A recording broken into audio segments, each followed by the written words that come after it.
One summer afternoon, in a quiet residential area on the outskirts of Austin, Texas, I was watering the flowers in my garden.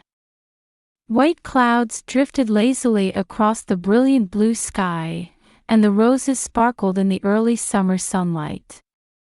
As I squinted up at the second-floor window out of habit, I noticed my granddaughter Olivia's room.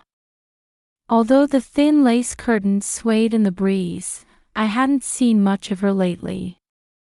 I'm Grace Martin, 67 years old. For the past 3 years, I've been living with my son's family in this upscale neighborhood called Tarrytown. After retiring from my 35-year career as an elementary school teacher, I've been living a quiet life as a homemaker in this 2-story house with a garden. From my first-floor room, I have a clear view of the well-maintained front yard. The flower beds are bursting with colorful petunias and marigolds, and on weekends, the neighborhood ladies often stop by to say, "What a lovely garden." My habit of careful observation, developed during my teaching years, remains strong. While tending to the flowers, I naturally find myself watching over my family. Mom, working in the garden again. My son David, returning from work, called out cheerfully. He works as a site supervisor for a major local construction company. It's hard labor in the blazing sun from 7 a.m. to 6 p.m. His serious and dedicated work ethic hasn't changed since before his marriage. Since losing his wife, Olivia's mother, he's thrown himself even more deeply into his work. Still, he always makes time for family on weekends. Sunday mornings have become our routine, with the 3 of us attending St. John Newman Catholic Church in the neighborhood. I just finished watering. Was it hot today? I asked my son while wiping away sweat. His work clothes, damp with perspiration around the neck, told the story of his hard day at the construction site. The temperature really soared today. But the new project is going well. The whole team is giving it their all. David's expression was bright. This was one of the changes that had come about since he met Rachel a year ago. After losing his wife, I'd rarely seen my son smile. But now, he was gradually regaining his former cheerfulness. Rachel is a real estate agent specializing in luxury apartment sales in Austin. She's an impressive woman who carries herself with grace, always dressed in smart pantsuits. They met when David visited her office while looking for a new home. Her sincere approach made quite an impression from the start, my son would often say. He seemed to have gradually opened his heart to Rachel's intellectual demeanor and thoughtful advice. 3 months later, David mustered the courage to ask her to dinner, and after 6 months of dating, they got engaged. At first, Olivia seemed positive about welcoming a new family member. I remember her saying excitedly, "Rachel is so stylish." Indeed, Rachel favors designer brands and always appears perfectly put together. She seemed like the perfect woman. "Is Rachel coming over today?" I asked while moving to the kitchen. "Yes, she wants to cook dinner. She's been coming over about 3 times a week lately. Says she has a special recipe to try today," David answered happily. Indeed, her cooking skills are impressive. "I lost my husband 5 years ago and came to live in this house afterward. Although there were many adjustments at first, I've now grown accustomed to living with my son's family and found my place here. I finish the housework in the morning, then spend my afternoons reading or tending to the garden. On Thursdays, I participate in the local book club, enjoying literary discussions with women my age. Olivia, who lives on the second floor, is a 16-year-old high school sophomore. She's an honors student at Westlake High School, particularly excelling in art. With her mother's long brown hair and reserved personality, she's grown into a young woman with an inner strength. As a member of the art club, she occasionally shows me her lovely sketches. Her talent for portraiture is especially remarkable. She even won an Excellence Award at last year's cultural festival. Welcome home, Olivia. When I called out to my granddaughter coming down the stairs, she gave a slight nod and headed straight to her room. Lately, these brief exchanges have become more common. She used to enthusiastically share stories about her day after school. While preparing dinner, I found myself lost in thought. These 3 years in this house haven't been an easy journey. David was cautious about remarrying, which was natural.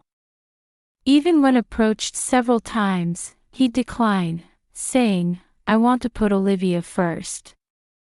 However, meeting Rachel seemed to bring new hope into his life. On weekends, we go shopping at the nearby Whole Foods market. Olivia used to enjoy selecting items in the store filled with organic products. But now, she just pushes the cart silently. This change fills me with an inexplicable sense of unease. "Grandma, what's for dinner?" Olivia peeks into the kitchen. Those gentle eyes, so like her mother's. But I sense something dark lurking behind them. Am I just an old woman imagining things, or have her eyes really lost their sparkle lately? "Rachel's cooking for us today." Oh. After that brief response, Olivia disappeared back upstairs. In her Westlake High School uniform, navy blazer, white blouse, and pleated skirt. As I watched her retreating figure, I felt an unexplainable anxiety growing in my chest. As twilight approached, the streets of Tarrytown were bathed in a soft orange glow. The roses gleamed even more vibrantly in the setting sun. Within this peaceful daily routine, something felt off. I couldn't quite put my finger on what it was yet. One early summer evening when the days were growing longer, I was cleaning up after dinner in the kitchen. While drying the dishes, I suddenly realized something. Olivia's portions had grown noticeably smaller lately. "Olivia, you seem down lately. Is something wrong?" I gently asked after Rachel had left. At dinner, she'd eaten very little before excusing herself from the table. "It's nothing, really." The usual response. But her behavior had clearly changed over the past 2 months.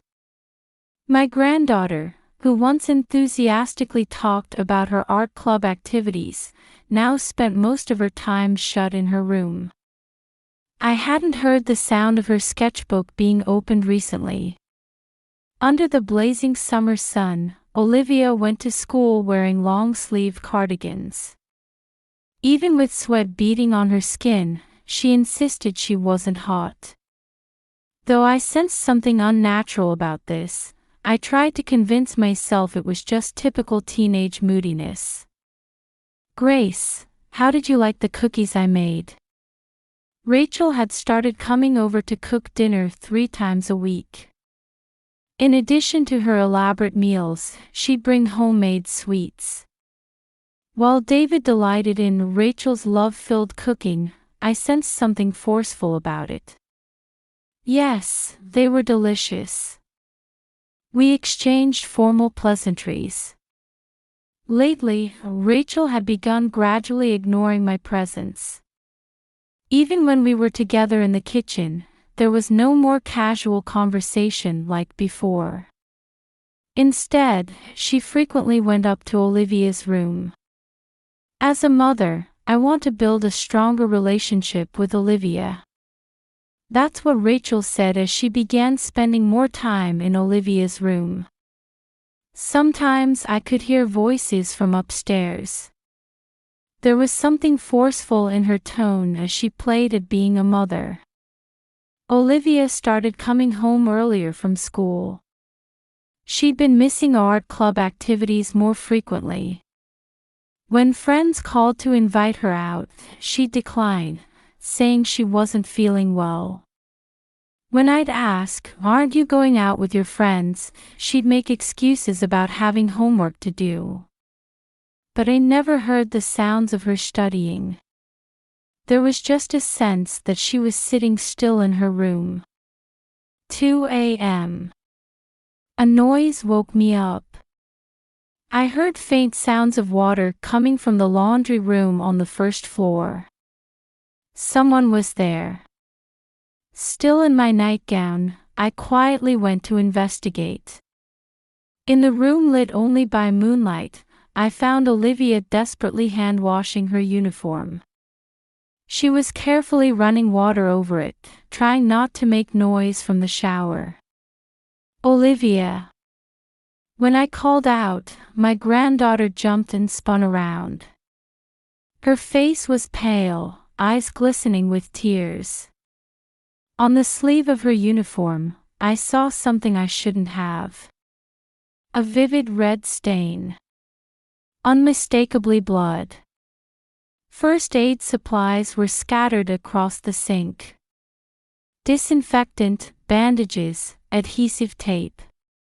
Her trembling hands tried to hide them. "Grandma, please, don't tell Dad." Olivia pleaded with a shaking voice. Her face in the moonlight was paler than I'd ever seen it. Fear flickered in her eyes. "This is..." As I searched for words, Olivia looked like she might collapse. When I rushed to support her, her body was ice cold. "It's okay.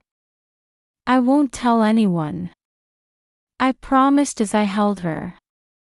But I couldn't ignore this situation. Silent tears. Trembling shoulders. This couldn't be just an accident. But let me hear what's going on. I sat Olivia down in an old chair in the corner of the laundry room. She remained silent, clutching the sleeve of her uniform. I could clearly see her hands trembling in the moonlight. "Dad's finally found happiness.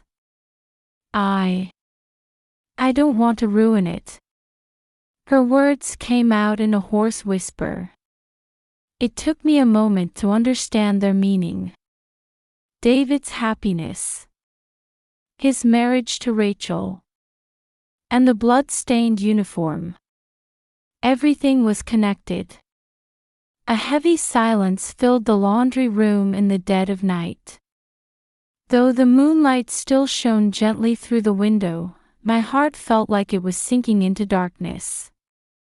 Olivia's shoulders trembled slightly. In my arms, my granddaughter's body felt so small. The clock showed 2:30 a.m. A time when everyone in the family should be asleep. But here in this laundry room, a truth that couldn't be discovered by anyone was quietly coming to light under the moonbeams. Since then, I've been watching Olivia even more carefully. And gradually, I began to see it. What I hadn't noticed before. Or rather, what I hadn't wanted to notice. One morning, while preparing breakfast in the kitchen as usual, I heard a sound from the stairs. It was a blind spot for the security cameras. "From now on, you need to do better. You understand, right?" Rachel's voice. A cold tone, clearly different from her usual gentle manner. No response. Instead, the sound of someone being pushed against the wall. When I started toward the stairs, Olivia came down. She was pulling the sleeves of her blouse down unnecessarily far, covering her wrists. When our eyes met, she looked away. In the evening, before David came home, Rachel took Olivia in her car, saying they were going shopping. 30 minutes later, Olivia returned alone, limping slightly. But in front of David, she made a desperate effort to walk normally. When I asked, "Where's Rachel?" she answered in a small voice. She said she had something to do. Right after, Rachel called David. "Emergency at work, I'll be late," she said. A perfect alibi. I accidentally witnessed something in the basement. When I went to get the vacuum cleaner, through the gap in the half-open door. "This family needs me. Your father only has me." Rachel's voice. Then the sound of something being grabbed forcefully. A stifled cry from Olivia. Immediately followed by footsteps going upstairs. And always, the sound of careful cleaning afterward. As if erasing evidence. Olivia's phone was always checked by Rachel.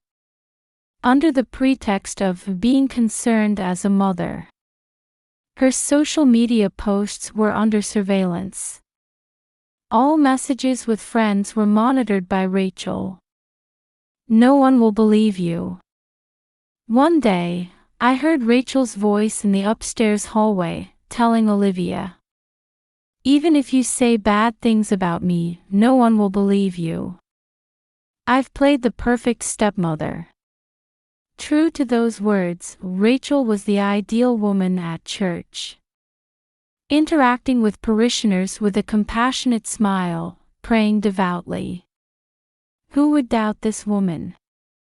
And then, the most cruel words. "You're the reason this marriage isn't working." The emotional abuse was constant. Sometimes she even used my presence as ammunition. "Don't you think Grace is a bit too involved? If you keep listening to your grandmother, we can't build our family relationship. She's getting in our way." How deeply these words must have hurt Olivia. Gradually trying to destroy her trust in me, her grandmother. Traces of violence were always left in places hidden from view. Arms that could be covered by long sleeves, legs that could be hidden by pants. She deliberately targeted spots that would be concealed by the uniform. If Olivia went to the nurse's office, the injuries would be discovered. That's why she started missing PE classes more frequently. Rachel had perfectly memorized the house's layout. The security camera's blind spots, places where sounds wouldn't carry, positions where she could detect someone coming. Her observational skills as a real estate agent were being used here for a different purpose. She always knew David's exact return time. The time needed to hide evidence after violence was calculated precisely. Wiping the floor, returning objects to their original positions, running the air purifier to eliminate even odors. Perfect evidence elimination. And then I witnessed the decisive moment, on a rainy evening. I was heading to the front door to get the mail. The sound of a car door closing in the garage. Then a stifled scream. When I looked in, Rachel was grabbing Olivia's hair. Inside the car, another blind spot. The violence continued in a place where no one could see. "From tomorrow, you'll do better." As Rachel left, her voice had returned to its usual gentleness. Perfect acting.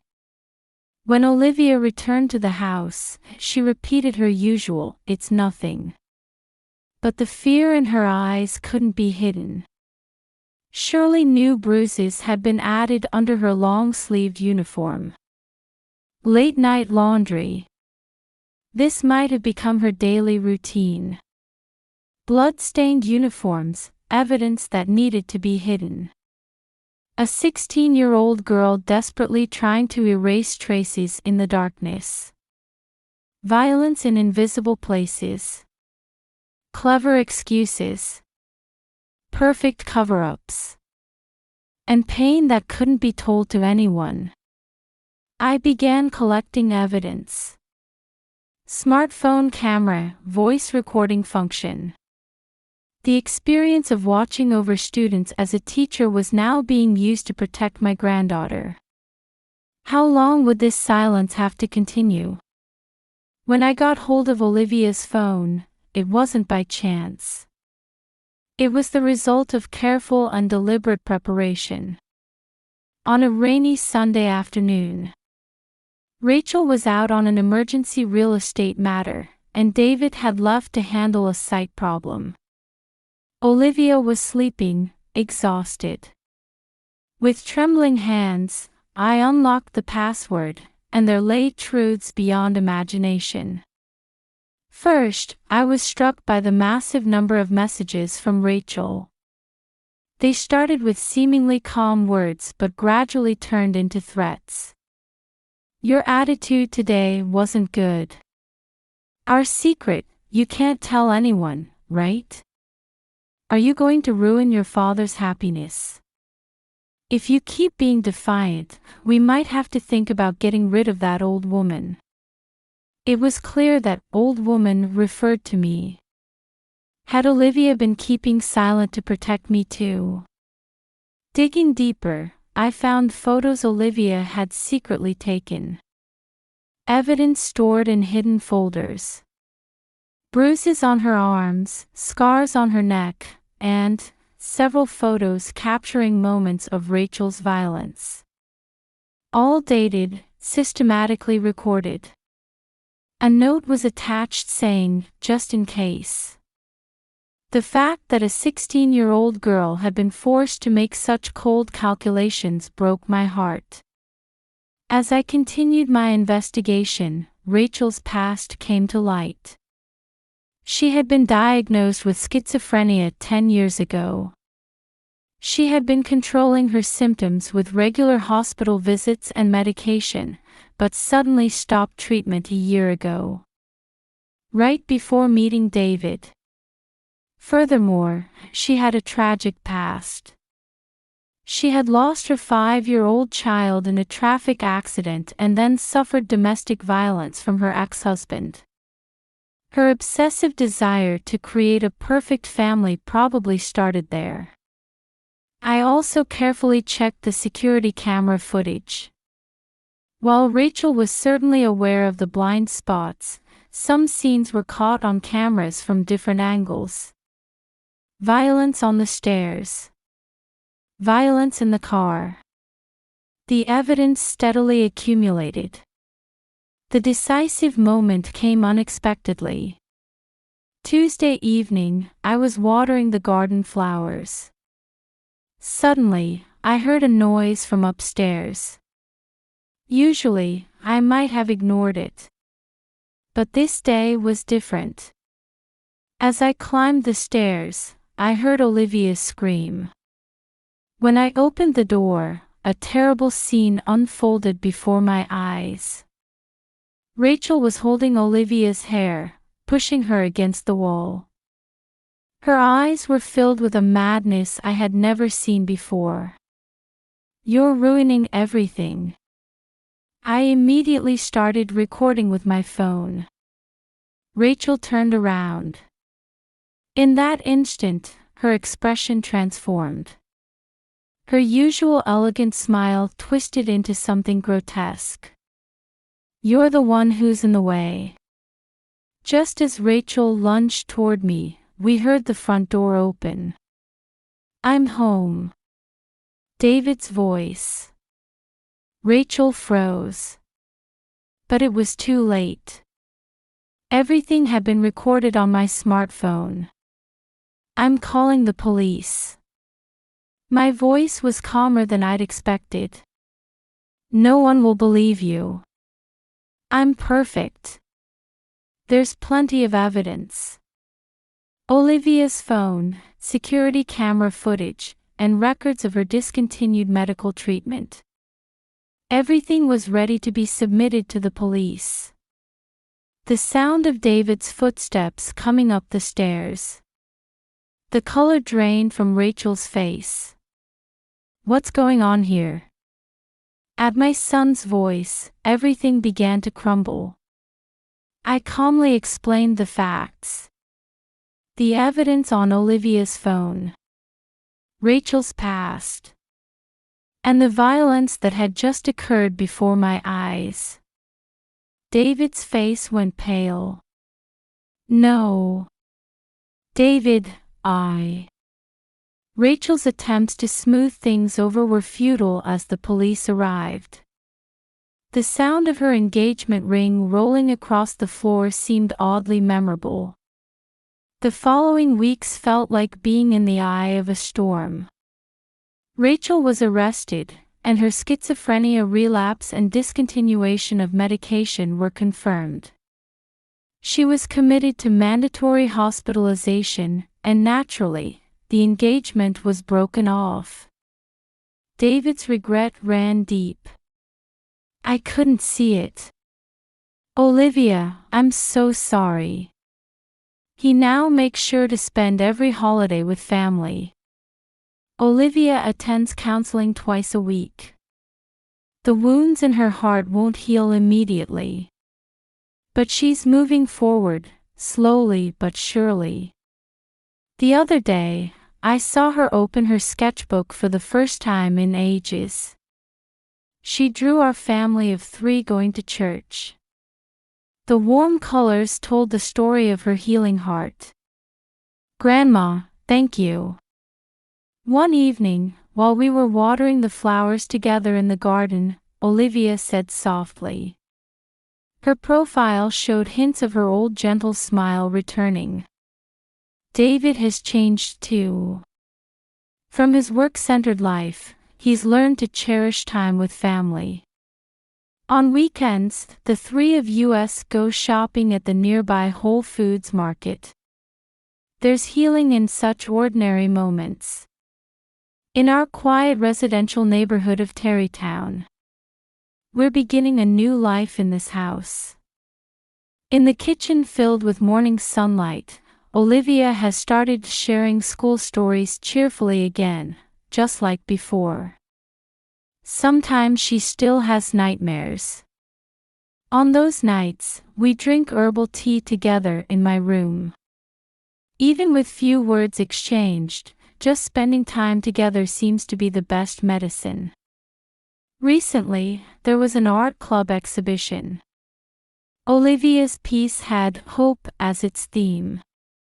A painting where light and shadow intertwined, but with definite brightness. Her teacher's eyes softened at this work that warmed viewers' hearts. Our new daily life moves forward, quietly but surely. I'm Grace Martin, 67 years old. I'm truly grateful that I could protect my granddaughter. David said, from now on, let's become a real family. True to those words, we're building a new kind of family, one step at a time. The roses in the garden have started blooming beautifully again. A year has passed since then. Rachel continues her treatment at the state mental health center. Her schizophrenia relapse and discontinuation of medication were acknowledged, and at trial, she received a reduced sentence due to mental disability. However, for her crimes of domestic violence and violence against a minor, she was sentenced to 3 years of mandatory treatment. From the attending physician who visited, we learned more details about her past. After losing her 5-year-old daughter in a traffic accident, she suffered repeated domestic violence from her ex-husband, which led to her mental illness. Perhaps her obsessive desire to build a perfect family was her desperate attempt to reclaim lost happiness. However, this doesn't justify her actions. Her case sent shockwaves through Austin's luxury real estate industry. Many people still remember how this woman who played the role of perfection so well could transform so dramatically. Meanwhile, our family continues to heal. Olivia has developed her artistic talent, winning an Excellence Award in the state competition. Her work's theme was rebirth. The transition from dark to bright colors seemed to express her own heart's journey. She still continues counseling once a month. Healing from trauma takes time, the counselor says. But Olivia's smiles are definitely increasing. David has taken on an even more important position at his construction company. However, he's no longer solely focused on work. Every Friday, he makes sure to come home early to spend time with family. As for me, I've started volunteering with the local domestic violence prevention program, not wanting this experience to go to waste. I wanted to use my experience to support others suffering in similar situations. The other day, Olivia suddenly said, "Grandma, I think I can understand Rachel a little bit now." Her unexpected words surprised me. But I can't forgive her. Just, maybe everyone is suffering from something. Once 16, she's now 17.